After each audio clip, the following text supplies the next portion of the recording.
Napoléon Bonaparte, né le 15 août 1769 à Ajaccio, en Corse, est l'un des personnages les plus fascinants et emblématiques de l'histoire européenne.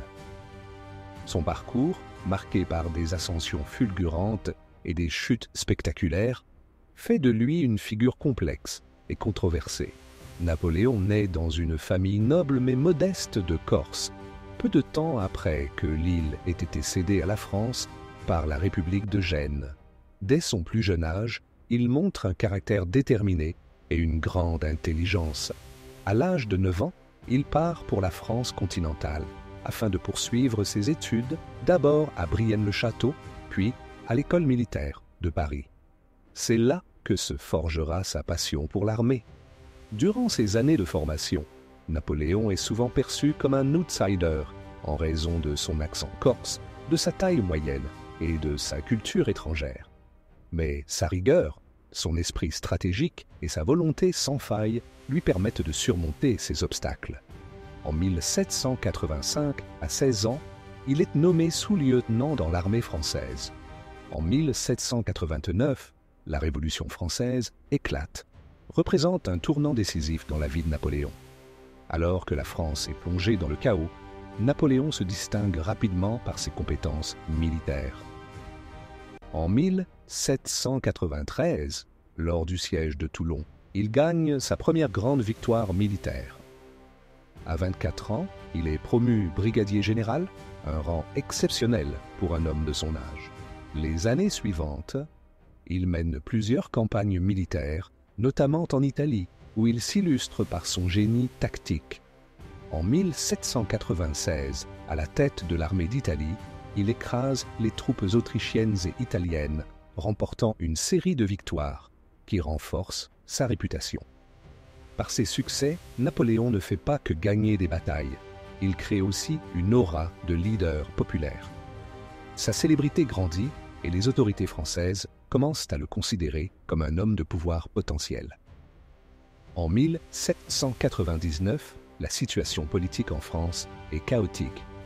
Le Directoire, qui gouverne la République, est impopulaire et désorganisé.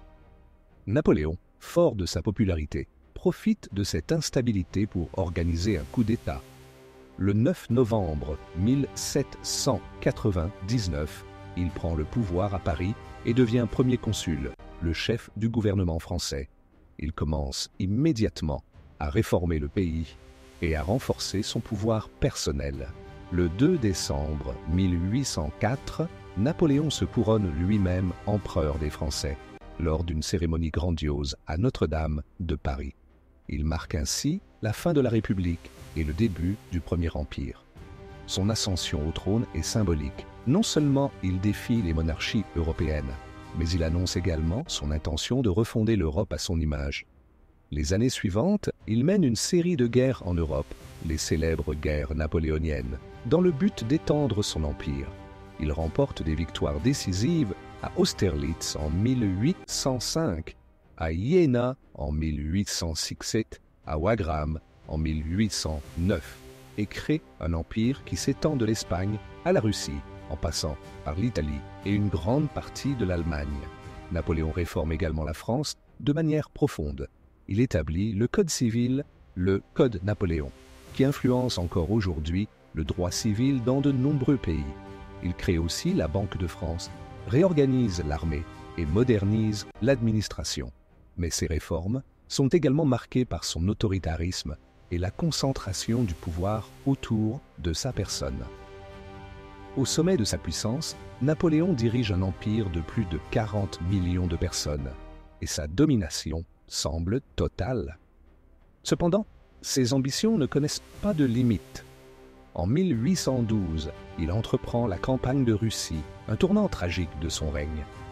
En 1812, Napoléon, convaincu de pouvoir dominer toute l'Europe, lance une invasion de la Russie. Mais la campagne tourne au désastre. Les armées russes, menées par le tsar Alexandre Ier, adoptent une tactique de retrait stratégique, brûlant les villes et les ressources sur leur passage. Lorsque Napoléon arrive à Moscou, la ville est en grande partie détruite par les flammes. L'hiver russe, rigoureux et impitoyable, décime son armée et Napoléon est contraint de battre en retraite. La campagne de Russie est un échec retentissant et les pertes humaines sont considérables. Cet échec marque le début du déclin de Napoléon. En 1814, une coalition d'armées européennes, Russie, Prusse, Autriche et le Royaume-Uni, envahit la France. Paris est prise et Napoléon abdique le 6 avril 1814. Il est exilé sur l'île d'Elbe, au large de la côte italienne. Mais Napoléon ne reste pas longtemps en exil. En mars 1815, il s'échappe d'Elbe et regagne la France, où il retrouve un accueil triomphal. C'est le début des 100 jours, une dernière tentative pour reconquérir le pouvoir.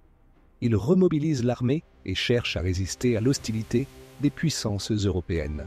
Mais, lors de la bataille de Waterloo, le 18 juin 1815, il subit une défaite écrasante face aux forces alliées dirigées par le duc de Wellington et les Prussiens. Cette défaite marque la fin de son règne. Napoléon est capturé et exilé sur l'île de Sainte-Hélène, dans l'Atlantique Sud, où il passera ses dernières années. Pendant son exil, il vit isolé, souvent plongé dans des réflexions sur sa vie, ses erreurs et ses grandes victoires. Il meurt le 5 mai 1821, à l'âge de 51 ans, probablement des suites d'un cancer de l'estomac, bien que certaines théories suggèrent un empoisonnement.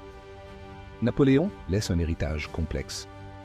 D'un côté, il est perçu comme un génie militaire, un réformateur qui a modernisé la France et l'Europe, introduisant des réformes durables comme le Code civil et la centralisation de l'État.